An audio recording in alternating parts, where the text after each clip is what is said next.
grabación, le daría ya el paso a él. Buenas Fernando, tardes. ¿ya estás conectado? Sí, Sí, listo. ¿me escucháis? ¿Bien? Sí, Perfecto.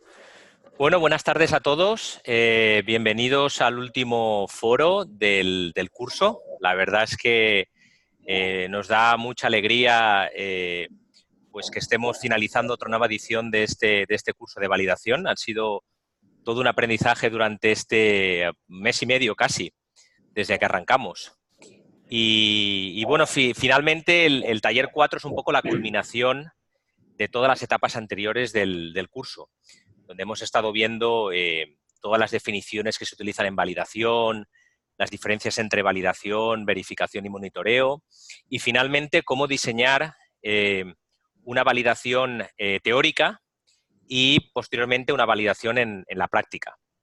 Entonces, si queréis, vamos entonces a revisar el taller 1, el primer taller, donde teníamos 3 casos diferentes.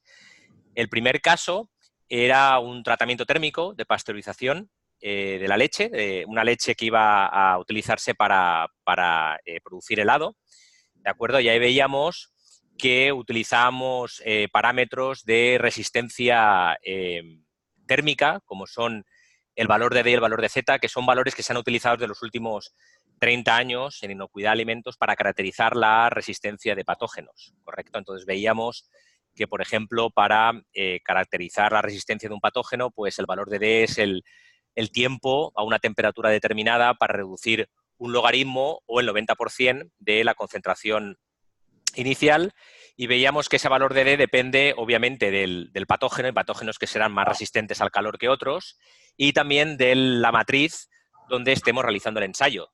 También veíamos que, por ejemplo, matrices con un mayor contenido en grasa o mayor contenido en sólidos, pues harán que el patógeno sea más resistente y, por tanto, los valores de D aumenten. Y también veíamos otro parámetro que se utilizaba en validación de tratamientos térmicos, como es el valor de Z. Y veíamos que el valor de Z es el cambio en la temperatura para reducir el valor de D un log o el 90%. Simplemente como detalle, los valores de D se denominan parámetros cinéticos primarios porque dependen directamente del patógeno y del sustrato, y el valor de Z se denomina parámetro cinético secundario porque deriva de un parámetro primario como es el valor de D. Entonces, cuando teníamos ese valor de D y ese valor de Z, vimos que podíamos calcular la letalidad, ¿de acuerdo? Con un valor de Z y una temperatura de referencia, ¿de acuerdo? Podíamos calcular un valor de letalidad y también saber qué temperatura necesitábamos cambiando esos tiempos de retención para obtener una letalidad equivalente. Es decir, una vez nosotros ya tenemos caracterizado con un valor de Z y una temperatura de referencia el valor de letalidad, aprendimos en ese taller a que nosotros podemos variar el tiempo de retención como nosotros queramos e incluso la temperatura para alcanzar una letalidad equivalente, que es lo que realmente queremos, ¿verdad? Si tenemos un tratamiento de pasteurización, lo que queremos es que al variar la temperatura y el tiempo siempre tengamos el mismo grado de reducción y el mismo valor de letalidad, ¿de acuerdo? Entonces eso era básicamente el caso 1. En el caso 2 lo que veíamos era un aspecto diferente bueno, que hoy realmente vimos algún comentario, estuvimos un poco discutiendo y lo podemos al final también discutir más, si vale la pena incluir un caso de validación en detector de metales para un curso de validación microbiológica. Nosotros como docentes, tanto Jonet como Marcos como yo, pensamos que era muy conveniente porque hay mucha confusión y hemos visto en muchos cursos que realmente muchas veces no sabemos cómo validar un detector de metales. Entonces, por eso lo decidimos incluir. Y ahí vimos que hay muchas variables que tenemos que tener en cuenta, ¿de acuerdo? El tipo de metal que vamos a utilizar, la forma del objeto, la velocidad del detector de metales, el grado de apertura, la conductividad del alimento y otras características, ¿de acuerdo?, que vamos a determinar o vamos a identificar para saber qué parámetros debemos utilizar, qué parámetros operacionales debemos utilizar para validar nuestro detector de metales. Porque obviamente, dependiendo del tipo de detector de metal, dependiendo del tipo de equipos que utilicemos en la fabricación del alimento y dependiendo del tipo de alimento, utilizaremos un tipo de material u otro, o un objeto u otro, y la forma del objeto y la posición en el alimento. Todo eso son variables que tenemos que tener en cuenta para validar un detector de metales. Y por último, en ese taller 1 veíamos también y quisimos incluir no solo tratamiento térmico, sino que hay muchas empresas ahora que obviamente utilizan tecnologías no convencionales, tecnologías alternativas, como era el caso de altas presiones. Pensamos que altas presiones es una tecnología que ha sido novedosa y que se ha implementado en diferentes sectores de la industria y que obviamente también aplica los mismos conocimientos o los mismos el mismo protocolo de validación que aplica para un tratamiento térmico. Y ahí veíamos que, bueno, identificábamos el pH, la actividad del agua, obviamente el valor de la presión que vamos a alcanzar, el tiempo de retención o el tiempo de proceso de las altas presiones también influían, ¿de acuerdo? Son parámetros que tenemos que identificar por si queremos validar también un tratamiento por alta presión, ¿de acuerdo? El tipo de patógeno, obviamente, como el tratamiento térmico nos va a afectar, y el empaque, ¿de acuerdo? Veíamos también que no todos los empaques nos van a servir para un tratamiento por alta presión, ya que necesitamos cierto grado de flexibilidad, por lo menos hasta un 15%. Entonces, con ese segundo caso, lo que veíamos era qué diferentes parámetros vamos a utilizar, presión, pH, temperatura, tiempo, el material del empaque, para poder validar un tratamiento de alta presión en la industria. Eso básicamente, este taller 1, básicamente es lo que se engloba dentro de lo que denominábamos validación teórica, ¿verdad? Es irte a las publicaciones científicas, es irte a las guías, ¿de acuerdo?, de agencias regulatorias y ver, bueno, qué tipo de validaciones se han hecho y cómo puedo utilizar esa validación teórica para mi producto y para el patógeno que yo quiero validar, ¿de acuerdo? Para tratamientos, por ejemplo, como la pasteurización de la leche, obviamente ya hay mucho hecho y ya está prácticamente todo hecho. Simplemente lo que tengo que hacer es encontrar las condiciones adecuadas para la pasteurización, ¿de acuerdo? Viendo el tipo de leche que voy a tener. Recordemos que, por ejemplo, para leche con un mayor contenido en sólidos, pues la ordenanza de la FDA en productos lácteos te dice que aumentes 3 grados centígrados la temperatura de pasteurización, pero básicamente es encontrar un tiempo y temperatura que sea adecuado para el tipo de producto mío y luego llevarlo a la planta y verificar con un monitoreo de temperatura que eso se va a hacer. Pero no siempre es así. Entonces, nos interesaba mucho que esta validación teórica, supierais cómo hacer esta validación teórica, porque es de hacer búsqueda bibliográfica, es de leer publicaciones y normas y guías, para saber qué parámetros operacionales se han utilizado para realizar las diferentes validaciones y ver cómo eso me lo puedo llevar yo a la práctica, a mi planta, y poder validar yo posteriormente el tratamiento o la medida de control. Eso básicamente es lo que tenía yo para Fernando, ese solo taller iba 1. a añadir, si puedo, lo de parámetros operacionales críticos. Quería reforzar ese tema porque en unos 15 años, 20 años que llevamos con HACCP, por ejemplo, en productos cárnicos, lo que el USDA identifica como la debilidad en las validaciones de las empresas es justamente esa identificación de los parámetros operacionales críticos que le llaman, que sería en la publicación, primero encontrarlos y segundo, luego implementar dichos valores en la planta. Entonces es importante esa parte. Si usan una referencia, tienen que identificar los parámetros operacionales críticos y ver si que sean factibles de implementar en la planta donde se quiera utilizar dicha validación y dicha referencia. Súper. ¿Algún comentario, Janet, que quieras también añadir al taller? Hay una cosa que observamos en los diferentes comentarios que hacía Fernando a los ejercicios que presentaron, ¿sí?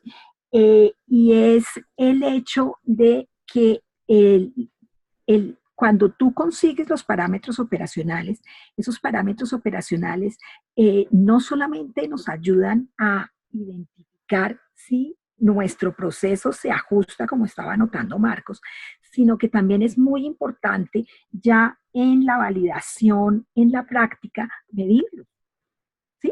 Porque eso nos va a ayudar realmente a conocer cómo se comporta nuestro proceso y ya durante la parte normal del proceso, recuerden que la validación yo la hago una vez y esa validación, a menos de que sucedan cambios críticos al proceso, yo no la vuelvo a repetir, ¿sí? Entonces, ese conocimiento de cómo es el comportamiento de los parámetros operacionales le puede a uno también ayudar ya en el proceso a saber si realmente yo tengo el proceso bajo control.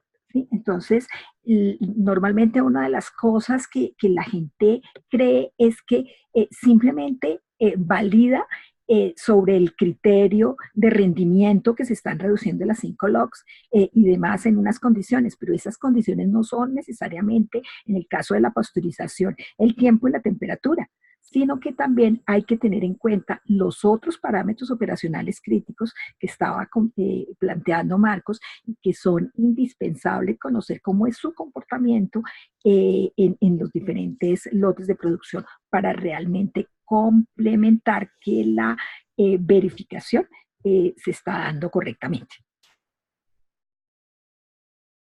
Súper, gracias Janet. Por parte de los participantes, comentarios, preguntas que tengáis sobre este primer taller.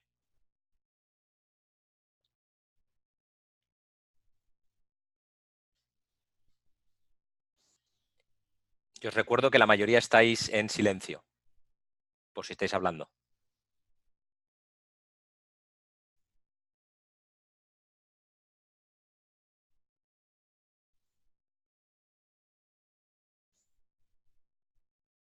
Listo, si no tenemos ninguna más duda, ninguna pregunta más, y si no hay más comentarios ni de Marcos ni de Janet, si queréis, pasamos al siguiente taller, que básicamente era la segunda etapa de la validación, que es cómo llevamos lo teórico a lo práctico, ¿verdad? Y ahí volvíamos a ver un poco el caso, por ejemplo, de un queso mozzarella, por ejemplo, que queríamos validar un tratamiento de pasteurización y básicamente era un poco repetir o ahondar en el tema de la utilización de la ecuación de la letalidad, ¿de acuerdo? Y utilizar el valor de Z y el valor de temperatura de referencia y cómo podemos obtener letalidades equivalentes, ¿de acuerdo? Variando la temperatura y el tiempo de retención, ¿de acuerdo? Entonces, era básicamente, una vez yo tengo determinado ese valor de Z y ese valor de temperatura de referencia para el patógeno que yo quiero validar, básicamente, como comentaba antes, es, bueno, pues ahora yo tengo este otro proceso donde yo quiero variar la temperatura y el tiempo de retención y lo que quiero saber es si realmente estoy obteniendo una letalidad equivalente a lo que yo comprobé o lo que yo vi en esa validación teórica en el paper o en las guías, ¿de acuerdo? Entonces, el caso 1 básicamente era un poco ahondar más en la ecuación de la letalidad. En el caso 2, básicamente era, bueno, yo ya conozco todos los parámetros operacionales de un detector de metales, cómo lo hago en un alimento específico, queso mozzarella, entonces era básicamente, bueno, qué tipo de material voy a utilizar, qué tipo de objeto, arandelas, tuercas voy a utilizar, y eso dependerá del tipo de equipos que utilice para producir ese queso mozzarella. Dónde voy a poner ese objeto, ¿de acuerdo? En el alimento, horizontal, vertical, en el centro. Qué velocidad voy a utilizar en el detector de metales, qué grado de apertura y qué características tiene el producto, si es de alta humedad o de baja humedad, eso me va a influenciar en la conductividad eléctrica y la mayor o menor sensibilidad del detector de metales. Básicamente, esas eran las respuestas que estábamos buscando. Y en el caso de altas presiones, lo que se nos ocurrió es que también los participantes aprendieran cómo podemos hacer un test de desafío, ¿de acuerdo? Es decir, en el caso, por ejemplo, y eso pasa mucho en países de Latinoamérica y en muchos países donde la empresa produce alimentos que son realmente, que solo se producen en el país y que realmente no existen publicaciones o hay muy poca investigación en las condiciones de validación, por ejemplo, y con Janet pensamos el tamal, ¿no? El tamal es un alimento que se da en muchos países de Latinoamérica y cada país lo hace de forma diferente, con ingredientes diferentes, y muchas veces no tenemos esa publicación científica donde alguien haya validado, por ejemplo, un esporulado, un Bacillus cereus, por ejemplo, en un tamal. Entonces, en ese caso, en el caso de que no encontráramos ninguna bibliografía, no encontráramos ningún estudio, una de las opciones es, obviamente, hacer un test de desafío. Y mediante el test de desafío lo que nos toca es, bueno, pensar primero cuál es el patógeno que voy a validar y, obviamente, si es para alta presión, sería, bueno, un patógeno que es resistente a la presión, que se da en el alimento, ¿de acuerdo? Que puedo obtenerlo en el laboratorio, ¿de acuerdo? Y para diseñar ese test de desafío, obviamente, lo que tengo que hacer es un laboratorio manejar ese patógeno, inocularlo en el alimento, ¿de acuerdo? A una concentración conocida. Y ahí es importante saber, bueno, qué grado de reducción quiero obtener con el tratamiento. Por ejemplo, si pensamos en la regulación de la FDA para jugos, la FDA te pide una reducción de 5 ciclos logarítmicos. Luego, por tanto, como mínimo, el inóculo debería ser, por ejemplo, de 10 a la 6 o 10 a la 7 unidades formadoras de colonia por mililitro para poder medir esos 5 ciclos logarítmicos de reducción, 10 a la 5. ¿De acuerdo? Luego lo siguiente es, bueno, crecer el microorganismo hasta una fase estacionaria, inocularlo en el alimento y después aplicar a las condiciones de proceso. Obviamente los valores de presión los obtendría de alguna publicación en jugo de naranja donde ya hayan visto la inactivación del patógeno, ¿de acuerdo? Aplicaría diferentes tiempos de retención dentro de los tiempos que haya visto en esa publicación y lo que haría es hacer un recuento del patógeno que yo haya considerado después del tratamiento para verificar que se están dando esos 5 ciclos logarítmicos. Y ahí podría obtener también cinéticas de inactivación o cinéticas de muerte, ¿de acuerdo? Y utilizar alguna herramienta parecida al Combase para poder simular, ¿de acuerdo?, esa muerte del patógeno y entonces saber que realmente las condiciones que yo vi en la publicación, mediante un test de desafío, las he podido determinar en mi alimento, he podido validar esas condiciones de proceso en un patógeno determinado y esas condiciones realmente luego, como comentaba también Marcos, me las llevo a la planta y obviamente lo que tengo que comprobar es que soy capaz de aplicar esas condiciones de proceso en mi planta elaboradora. Pero básicamente lo que queríamos era también, en este segundo caso de altas presiones, es que entendierais cómo se hace un test de desafío, qué tipo de datos necesito, cómo diseño el estudio, ¿de acuerdo? Por si a futuro también alguna empresa tuviera necesidad de hacerlo, ¿de acuerdo? Obviamente, siempre es bueno acudir a una universidad, a un centro de investigación, a un laboratorio especializado que pueda realizar ese tipo de estudios con algún patógeno, ¿de acuerdo? Y que sepa un poco qué tipo de datos necesitamos para la validación de un proceso. Pero básicamente era eso. Entonces, Marcos, Janet, si tenéis algún comentario. Solamente que hay la posibilidad de, si no se puede hacer en planta o con un laboratorio de patógenos, pues existe todavía la opción de intentar hacerlo si quieren validar un tratamiento o sea, con indicadores o con subrogados o organismos sustitutos que le llamamos. Así que hay varias opciones considerables para variar. Lo importante es respaldar un poco esas reducciones que dice Fernando. Sí, y obviamente estar seguros que el subrogado o el indicador tiene la misma resistencia que el patógeno. Así es. Otra cosa que me parece muy importante tener en cuenta y sobre todo es porque lo que estamos validando es precisamente un patógeno, es el método de recuento, ¿sí? En ocasiones, pues sí, sobre todo en lo que vimos en los ejercicios, la gente estaba planteando presencia-ausencia. Y ese no es un método cualitativo, no cuantitativo, y entonces necesitaríamos, cuando estamos haciendo desde la validación teórica, identificar cuál es el método con el que realmente podemos adelantar ese recuento de tal forma que nos debe a confirmar si realmente estamos reduciendo los logaritmos que nos dice la norma.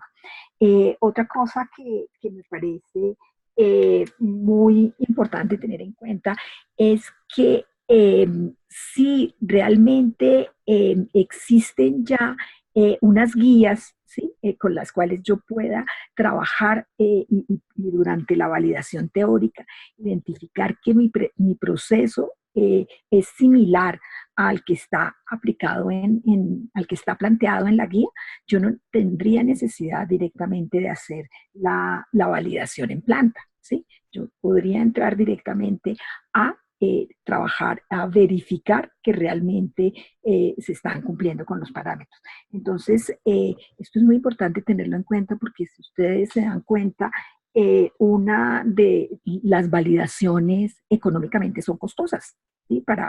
En cualquier proceso, si yo entro a hacer directamente una validación teórica y práctica como realmente la están exigiendo ahora, no es un proceso que sea de pocos días y también tampoco es un proceso que yo pueda hacer con pocos recursos. Entonces, pues tengo que realmente evaluar muy bien si necesito hacerla completa o si mi proceso puede ser similar al que está en una guía y podría simplemente hacer alusión a que se está aplicando directamente ese documento como tal.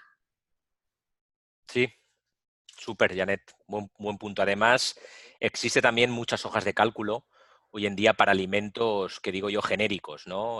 Una pechuga de pollo, un producto cárnico, el USDA tiene un montón de estudios de validación con salmonela en productos cárnicos. Es decir, para alimentos genéricos que se encuentran en la mayoría de países, la mayoría de empresas encuentran suficiente información en literatura o en guías para poder hacer lo que decía Janet. Pero el caso específico de lo que os comentaba, un tamal, un alimento que se da solo en el país, que es muy local, ahí sí a veces es más difícil encontrar información que nos pueda respaldar esa validación.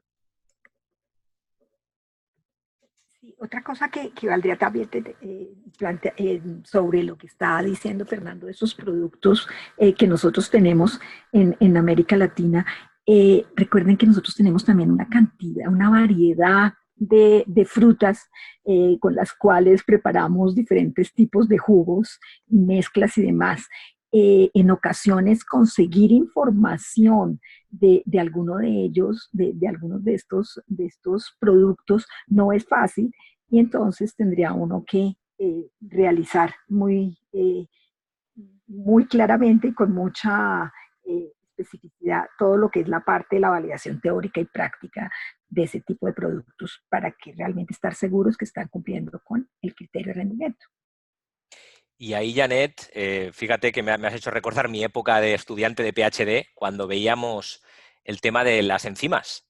Y ahí, por ejemplo, para jugos de fruta, el punto de vista microbiológico es importante, pero igualmente temas de calidad y elegir qué tipo de enzima voy a inactivar y cómo validar mi tratamiento térmico o, por ejemplo, mi tratamiento por alta presión para reducir cierta enzima para que no me dé problemas de calidad, también es algo que se desconoce muchas veces. Como comentaba Janet, hay frutas que son muy locales y que no sabemos nada ni del punto de vista microbiológico ni tampoco del punto de vista enzimático y de calidad, ¿no? Entonces, o por un lado o por el otro necesitamos obtener esa información.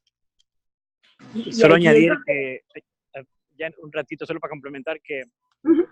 justo vengo de una reunión, la reunión científica de la carne, donde se presentaba mucha información de actualización en algunas de esas guías de cocción de cárnicos y de enfriamiento de cárnicos. Y el problema que hay es que así las guías tradicionales encontraron muchos errores potenciales, sobre todo porque la gente solo piensa en tiempo y temperatura como variables o parámetros operacionales, pero la humedad relativa del proceso y el manejo de la humedad en el proceso térmico tiene mucha influencia. Si el proceso es seco, la supervivencia de salmonella es súper alta y pues va a haber actualizaciones en esas guías que tradicionalmente ha venido usando la industria. Entonces, solo para comentarles que se espera para el 2020 una revisión completa de todo lo que es tratamientos térmicos de cárnicos, sobre todo, por el tema de la humedad relativa. Y eso aplica también a productos de baja humedad como tostados y cosas así, donde el calor seco no mata igual que el calor húmedo. Entonces hay que tomar mucho en cuenta esas variables. Lo que yo quería decir era con respecto a lo que estaba planteando Fernando de las enzimas, es hacerles ver la importancia de lo que son los parámetros operacionales. En muchas ocasiones esos parámetros operacionales no solamente nos sirven para inocuidad, sino también para calidad, ¿sí? Y pueden determinar realmente el comportamiento del producto y sobre todo en algunos productos que son muy sensibles a la a esas combinaciones de tiempo-temperatura, pues estos parámetros operacionales son claves. Y voy a poner un ejemplo como es el caso de pasteurización de huevo. ¿Sí?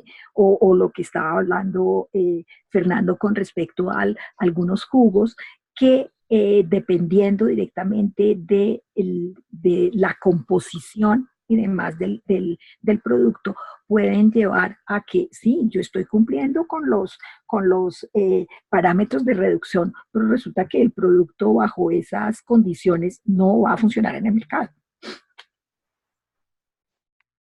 Una cosa que también recordé, también es, haciendo referencia a lo que comentaba Marcos, es que en tratamiento térmico, viendo el tema de temperatura y tiempo, nos olvidamos de la curva de enfriamiento, ¿verdad? Con un producto cárnico. Y ahí tenemos el tema del Clostridium perfringens, que si os acordáis, cuando veíamos el taller de Conbase, veíamos que una de las herramientas que tiene Coinbase es la validación de tu curva de enfriamiento por crecimiento de Clostridium perfringens.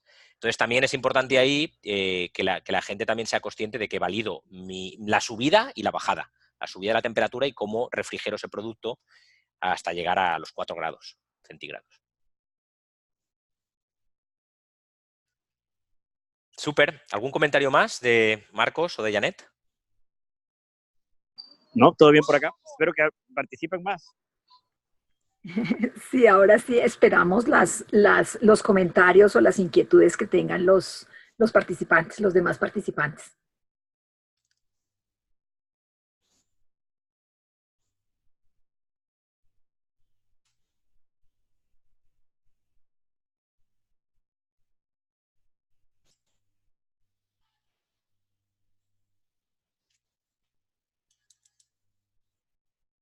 Lo que os digo, estáis todos en silencio por si alguno está hablando.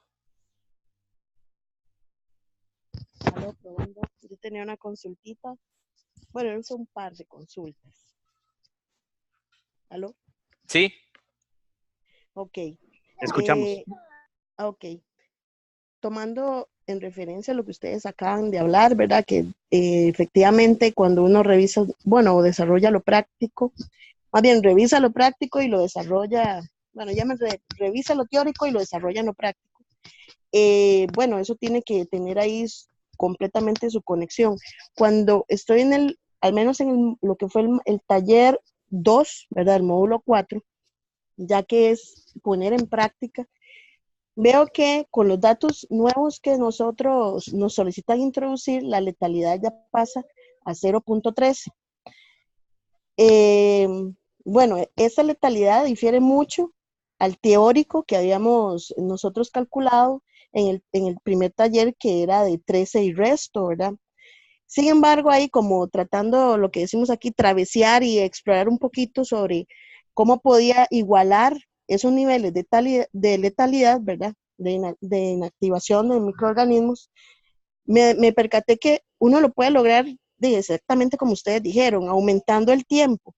Sin embargo, a esa temperatura yo llegué hasta utilizar 26 minutos en una ocasión, y teniendo esos 26 minutos en un yogur, pues yo no trabajo en la industria láctea, pero me hizo preguntarme, bueno, esto hasta qué punto también de todo el consumo de energía, y además el producto que tanto se podría alterar, sus condiciones, ¿verdad? Organolépticas y demás, el exponerla a tanto tiempo de temperatura. Entonces, no sé si tal vez pudiésemos discutir un poquito de eso, si también inclusive en el proceso de validación uno se puede, a pesar de que es un proceso que tiene que estar basado en la teoría y es un proceso largo y caro, como decía Janet, ahí es donde viene lo que decía, hay que corregir lo que haya que corregir en el momento, pero ¿qué experiencias ustedes nos podrían compartir cuando se han topado en que las variables o no se desvían demasiado a las teóricas? Te contesto si quieres, Eileen, a la primera, y luego si quiere Janet o Marcos contestar a la segunda. Efectivamente, o sea, tú puedes realmente tener combinaciones casi infinitas de tiempo-temperatura que te van a dar una misma grado de letalidad, ¿sí? Ahí entra mucho el tema de la calidad, ¿sí? Es decir, es el balance entre inocuidad y calidad. Como tú comentabas, un yogur a esas temperaturas, 26 minutos, posiblemente no se lo coma nadie, ¿sí? O sea, las características organolépticas las afectemos mucho. Por eso es casi un arte, es decir, es todo el trabajo que hacen las empresas y todo el estudio que hacen de desarrollo de producto y de desarrollar las condiciones de proceso, de entrar en ese balance de, ok, hemos solucionado el tema de inocuidad, ahora qué condiciones tenemos que tener para preservar lo máximo posible la calidad, ¿no? Por eso el tema, por ejemplo, en la leche del tema de la ultra alta temperatura, ¿no? El UHT, ¿no? Y tiempos muy cortos, porque se vio que subiendo la temperatura a 140 grados, por ejemplo, 138 grados durante 2 segundos, lográbamos una leche de larga vida útil sin afectar tanto, por ejemplo, a la calidad y a las características nutricionales del alimento, ¿no? Entonces, efectivamente, tú puedes cambiar los valores de tiempo y de temperatura para alcanzar una letalidad equivalente, pero ahí el tema de calidad es importante tenerlo en cuenta. Solo añadir, bueno, primero, no sé si pasteurizar te refieres a la leche de materia prima para yogur, porque al yogur la idea es que no lo pasteurices, sino matas materia prima. el cultivo. Materia prima. Exacto. Entonces, si es a la materia prima es leche. Leche es un proceso súper estandarizado, como decía Fernando, y tiene alta humedad. En alta humedad, el tiempo y temperatura sí funcionan. La pasteurización, que es un proceso validado con Coxiella, Burnetti hace muchos años, de 71 grados centígrados por 15 segundos, es básicamente lo mismo porque es un producto constante. Claro, puede cambiar la grasa, puede cambiar la formulación, puede cambiar el azúcar y hay que pues evaluarlo, pero en ese tipo de productos no hay problema. Pero si quisieran hacerlo con un producto, por ejemplo, que vaya secándose, que vaya cambiando su humedad, ahí sí cambia la cosa porque la transferencia de calor se dificulta. Entonces ahí sí hay que tomar variables. Eso es que les decía, esta ecualización que va a haber es porque vieron que el producto por dentro llega a la temperatura letal, pero por fuera, llegando a más altas temperaturas, hay más supervivencia porque el producto está seco. Y es solo por haber cambiado la variable de la humedad. Entonces es interesante esa parte. Entonces, dependiendo del producto, la humedad puede ser uno de el tercer factor muy importante de tiempo y temperatura para una validación térmica del proceso. ¿Algún comentario, Janet, de tu parte? Sí, una de las cosas que preguntaban era como experiencias y demás. Yo no soy una experta en lácteos, sí, pero una recomendación que me parece importante tener en cuenta es que cuando tú haces una validación, ojalá tengas en el grupo gente que te pueda aportar desde diferentes miradas. Si solamente estás centrado en lo que es la parte de inocuidad, puede que el producto ya cuando empieces a evaluar la parte de calidad tengas problema. O lo que tú estabas planteando en el sentido de que, pero un momentico, si yo puedo hacer este proceso y conseguir esa reducción a menor temperatura, ¿por qué voy a hacer esa inversión de calor y de dinero, ¿sí? Si lo puedo lograr con otros valores? Entonces, me parece que por eso es importante conformar equipos que realmente puedan aportar a cuál es el mejor proceso que se adapta directamente a las necesidades de la compañía. Y obviamente dando cumplimiento a lo que es la regulación.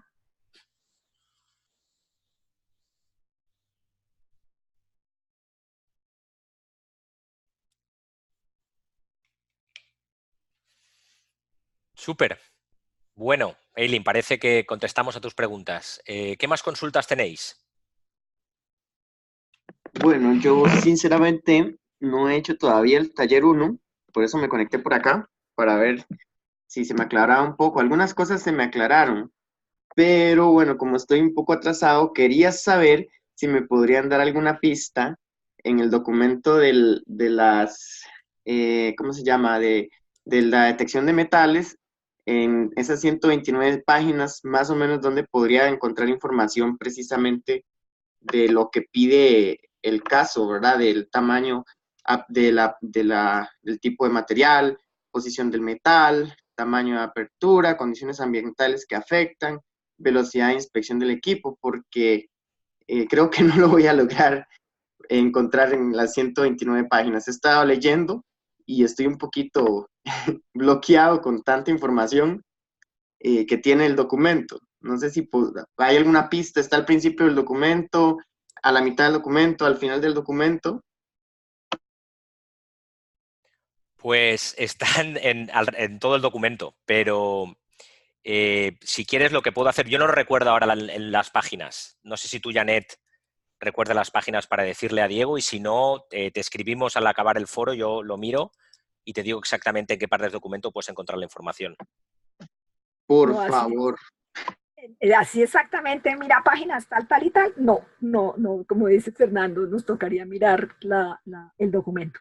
Ok, pero una pregunta, si me fijo en el índice, ¿me puedo dar una idea? Es que veo que el índice que trae mucha información del documento, por ejemplo, bueno, Vamos a buscar el índice por aquí, que lo estaba viendo.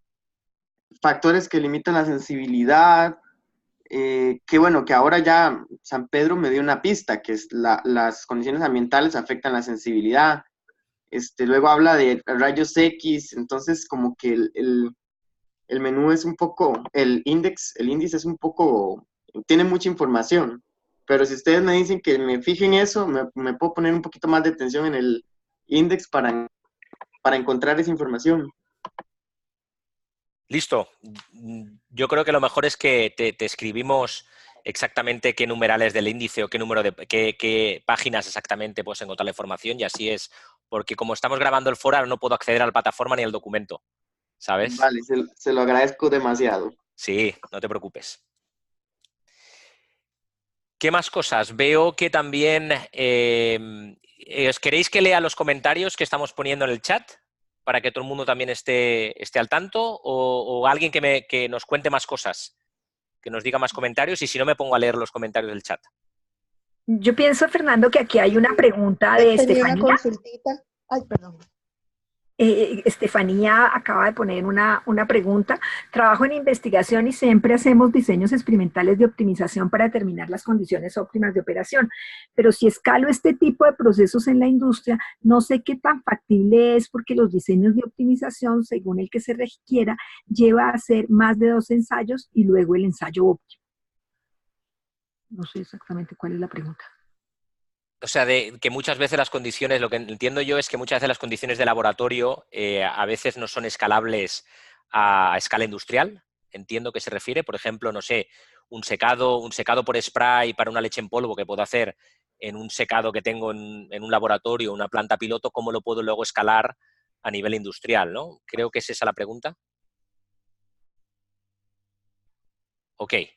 Sí, sí, evidentemente ahí tienes los factores de escala que aplicas para ir de nivel laboratorio a nivel planta piloto y luego de nivel planta piloto a nivel industrial. Yo realmente no he trabajado nunca en hacer diseños de optimización de procesos, de llevarlos con diferentes escalas, pero sí me acuerdo y sé que hay un montón de información y de bibliografía que te explica las metodologías y los factores de escala que tienes que utilizar para pasar de laboratorio a planta piloto y de planta piloto a industria. No sé si Marcos o Janet tenéis más experiencia al respecto. Pues dependería realmente de la aplicación, porque pues depende qué es lo que se esté haciendo escalando hacia arriba, ¿no? Si es un horno industrial o un horno pequeño, bueno, si las variables siguen siendo las mismas del producto, simplemente se simula el peor escenario. Acuérdense, la reproducibilidad debe darse identificando el peor escenario del proceso, donde sería más débil el proceso, y si allí funciona y se llega a las variables de los parámetros, pues se asume que el resto del producto funciona. Y recuérdense que la validación no termina solo en lo teórico, sino que también poniéndolo en lo práctico, a ver cómo funciona en la planta una vez implementado. Y complementando esto, pues allí viene también la otra parte que es ya la verificación, ¿no? De si realmente ya a lo largo ya teniendo en marcha el proceso, si realmente hay cambios que yo pueda identificar y por eso se da un tiempo mínimo, pero independientemente de ese tiempo, cuando entra ya la producción normal, pues cualquier cambio también vale la pena revisar qué es lo que está pasando, ¿no? Súper, creo que te dimos... Ok, muchas gracias por su respuesta, súper. Veo que Heilin muy atentamente levanta la mano. Listo, Heilin, adelante. Ok, pura vida, gracias, Fernando. Bueno, no sé si habrán más comentarios sobre este primer caso del segundo taller, pero sí me gustaría también hacer como un comentario de retroalimentación sobre el caso 2 de este segundo taller, ¿verdad? Que es sobre la detección de metales. Bueno, inicialmente me pasó como el compañero Diego, ¿verdad? Yo me choqué porque pensé, aquí tiene que haber alguna trampa microbiológica. Tengo que estar muy atenta, porque aquí hay una cáscara de banano. Pero después pensé, mira, vaya, no sabía que era tan complejo esto, y no había cáscara de banano, era efectivamente revisión bibliográfica, poner, como decía la compañera, las neuronas ahí a trabajar. Y ahora en el caso práctico, veo que de todas las características del escenario, no sé ustedes qué opinan, porque en mi respuesta inclusive yo mencionaba que de acuerdo a los resultados de validación, pues casi que el detector, bueno, no sé qué tan factible es porque como les digo, yo no trabajo en esa área, pero qué tan factible es después de darse cuenta de ver los resultados de validación que el detector tal vez ya no sea óptimo para el proceso, ¿verdad? Sino que ya sea necesario cambiarlo a otra tecnología. Es muy caro, probablemente, me imaginé, pero ¿qué otras opciones podrían ser? Yo pensaba, bueno, quizá cambiarlo a otro proceso que sea más grueso, no sé, pero sí me gustaría también como que retroalimentáramos un poquito esa parte, de acuerdo a los resultados y así como modo general, que pudiésemos comentar de más al respecto. No, súper, súper, Helen. La idea de la validación es que lo hacemos, evidentemente, antes de arrancar un proceso, ¿no? Es decir, cuando en el mundo ideal, ¿no? Que muchas veces no es el caso, pero es que cuando yo compro un detector de metales, lo que tengo que estar seguro es que ese detector de metales es capaz de detectar cualquier pieza metálica que se desprenda de los equipos para elaborar ese producto, ¿no? Entonces, yo ese estudio de validación teóricamente lo he hecho cuando he comprado el equipo y entonces lo he puesto en mi línea y entonces he hecho el diseño de la validación, he puesto los diferentes objetos en diferentes partes del alimento, con la velocidad del proceso, de la línea, con diferentes tipos de alimento, en fin, y todo eso. Y entonces ahí he llegado a la conclusión, haciendo todo el estudio de validación, que efectivamente el detector de metales es capaz de detectar cualquier desprendimiento de pieza de metal que ocurra en ese alimento, ¿no? Entonces, como tú dices, claro, si lo hago posteriormente, es decir, si hago toda esta validación posteriormente, efectivamente me puedo dar cuenta que el detector de metales no me sirve para los tipos de producto, o he arrancado con una nueva línea, he arrancado con un nuevo producto y por la circunstancia que sea, no me sirve ese detector de metales que estoy utilizando. Entonces, evidentemente, eso puede ser un desafío. Hablar con la compañía que te ha vendido el producto, el equipo de detector de metales, por ver si hay algo que se puede modificar de ese equipo, pero evidentemente cuando lo hago a posteriori, cuando hago esta validación exhaustiva y me doy cuenta que estoy teniendo fallas y que la validación realmente no es adecuada, pues sí, ahí me crea un desafío. ¿Sí? Sí, sí, claro, es que lo que me llamó la atención fue que esto se detonó por una denuncia de un consumidor, ¿verdad? Y después de eso vino la validación. Entonces, como decía usted, aquí ya me responde también esa parte, de que la validación tiene que ser preferiblemente antes y hasta hablar con el proveedor para ver qué podría mejorarse, porque de eso pasa en la realidad, ¿verdad?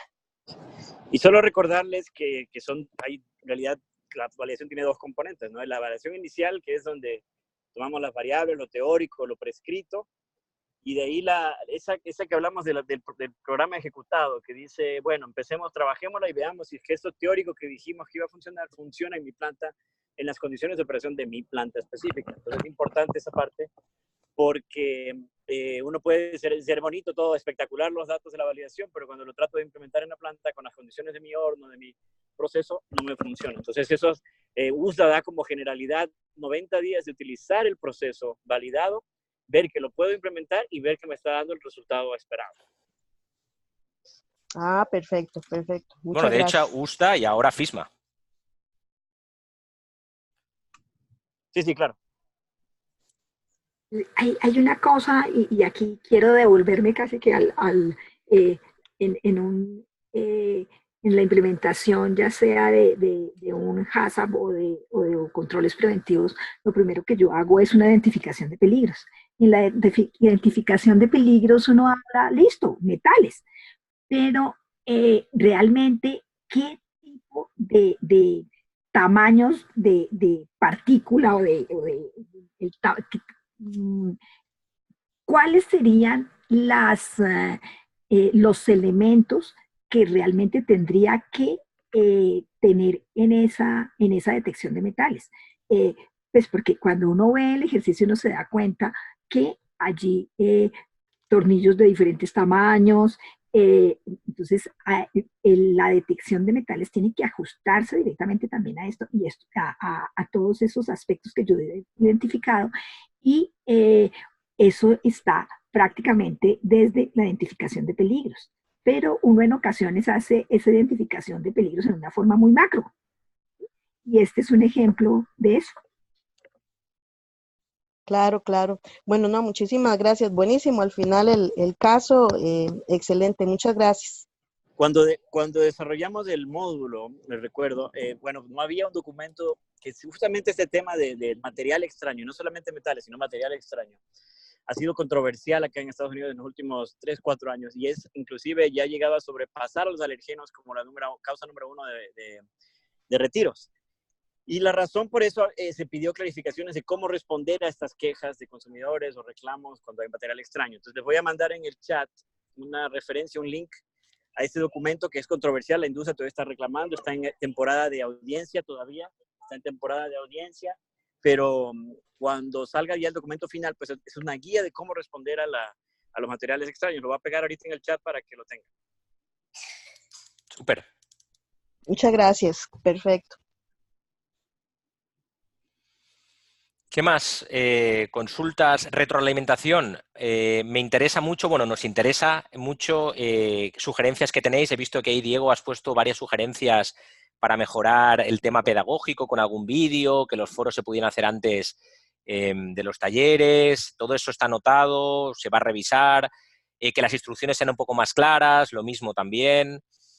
Todo eso se va a revisar. ¿Qué más cosas? Nos interesa mucho vuestra retroalimentación para que las siguientes ediciones se mejoren.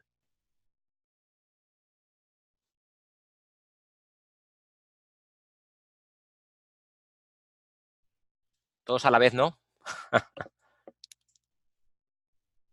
Bueno, yo también quería tomar ahí la palabra, si me lo permiten. Claro, adelante.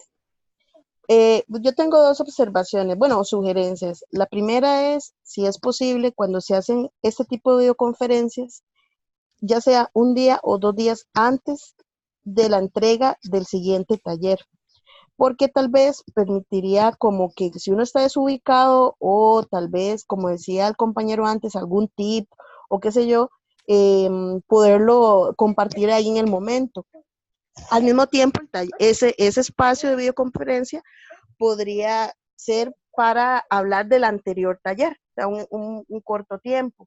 Esa como una sugerencia. Y una segunda sugerencia era la posibilidad de algún tipo de actividad como opcional para cuando tal vez uno ocupa recuperar puntitos o algo así como Una preguntitas manzana para el opcionales. profesor. Ah, la puchera. Podría ser, pero algo así como un tip, un tip no, más bien como preguntas opcionales que aunque tal vez eso pueda generarles más trabajo de revisión a ustedes, que nos permitan a nosotros tal vez como subir nota o qué sé yo, o que sea también para dar un poquito más de aporte ahí a la participación. Solamente. Súper. Anotado todo. Sí, no, de acuerdo, buena sugerencia. Muy buena sugerencia, muchas gracias. Yo pediría o sugeriría que los foros se hagan un poco más acordes a los horarios o que hayan, por ejemplo, dos opciones de foro, una un poco más temprano para la gente que está con horario estadounidense y otro foro un poco más tarde para la gente que vive por acá, por Centroamérica, que se acuesta un poco más tarde. Pienso yo que podría ser una buena recomendación también para este curso. Sí, fíjate que vimos el tema de los horarios.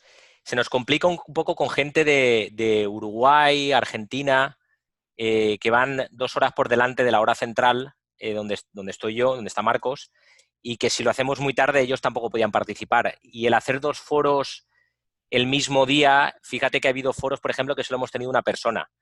Entonces, quizás el tema de grabar los foros y que luego la gente pueda acceder a ellos, ¿os parece bien? O, por ejemplo, si en algún foro no pudierais participar en directo.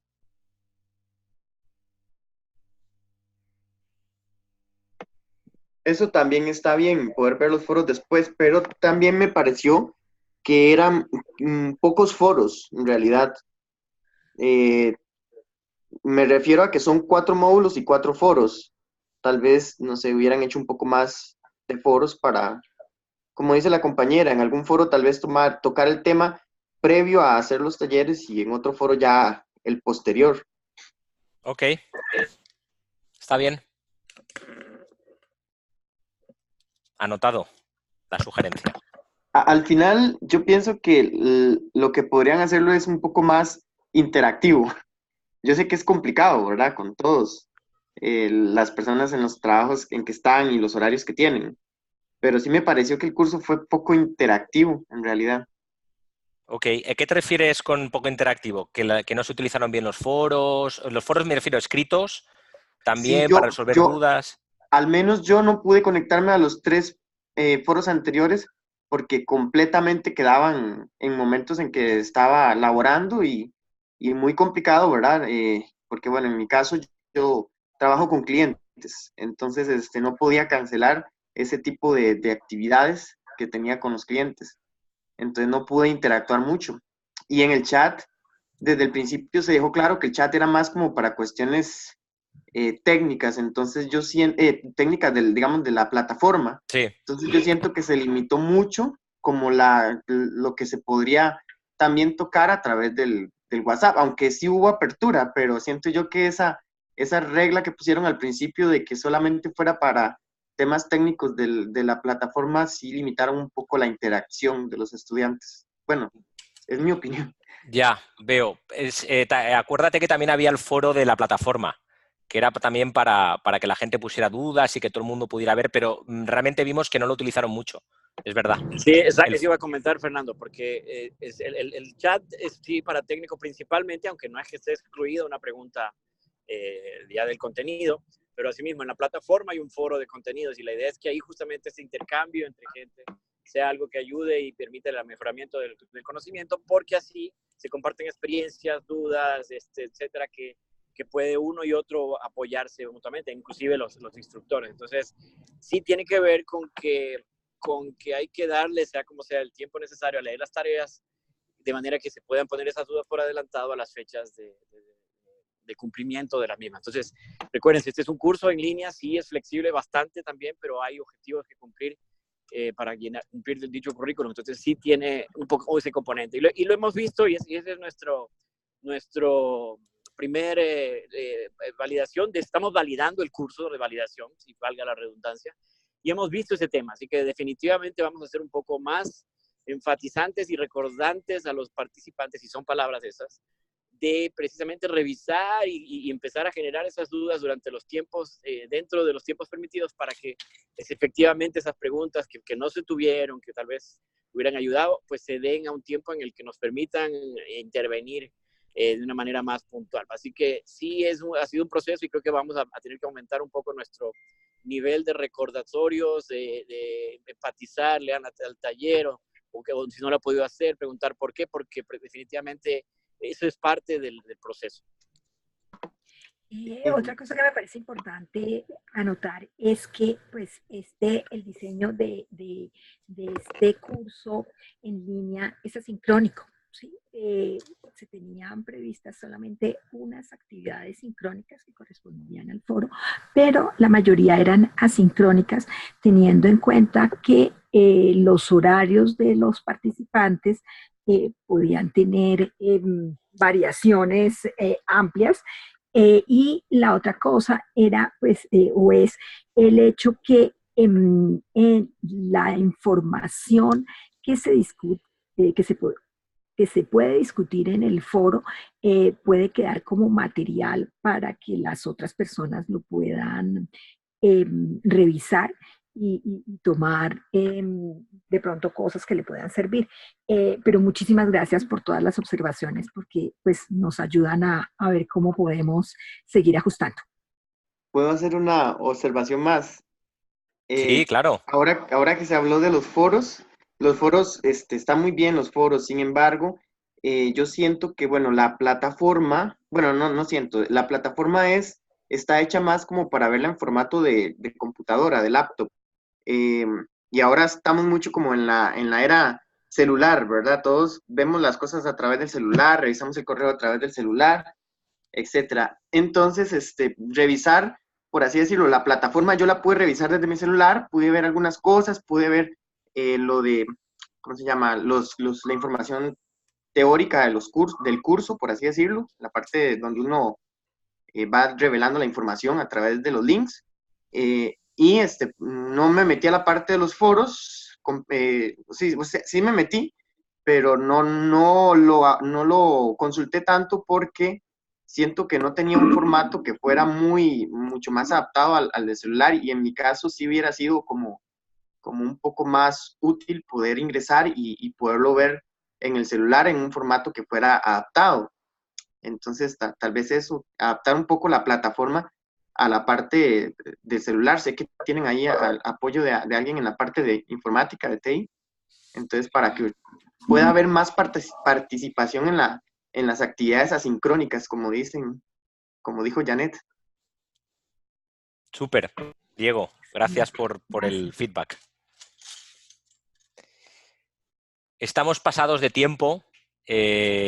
Si tenéis algún comentario más, si no, una cosa, y creo que Janet también os lo va a recalcar, pero yo os lo quiero compartir. Para nosotros es muy importante la encuesta de satisfacción, porque ahí, para a lo mejor gente que no ha podido atender este foro, o que a lo mejor luego posteriormente se le ocurra alguna otra idea que también nos puede dar, eso la verdad es que lo apreciamos mucho y nos puede servir mucho, como decía Marcos, para mejorar este curso. ¿De acuerdo? Entonces os animo a que podáis diligenciar la encuesta de satisfacción. Por mi parte ha sido un placer, de verdad, compartir con vosotros este mes y medio. Me imagino que con alguno de vosotros seguiremos trabajando, a posteriori nos seguiremos viendo, y para los que no, mucha suerte. Esperamos que hayáis aprendido del curso y ojalá con TFC sigamos ofreciendo más cursos online, más cursos en persona, y sigamos pues capacitando y mejorando, ¿de acuerdo? Entonces, un abrazo muy grande a todos y nada, le paso la palabra a Janet y a Marcos. Marcos, sí, para que tú cierres ya como Texas. Sí, bueno, y cierro al final, ok. Listo, gracias. Muchísimas gracias a todos, especialmente a Fernando, pues por el compromiso y la colaboración en el desarrollo del curso. Como decía Fernando, para nosotros es muy valioso la encuesta de satisfacción. Yo quiero decir dos cosas más. Una es que como hasta mañana todavía tenemos la parte de la evaluación del último módulo.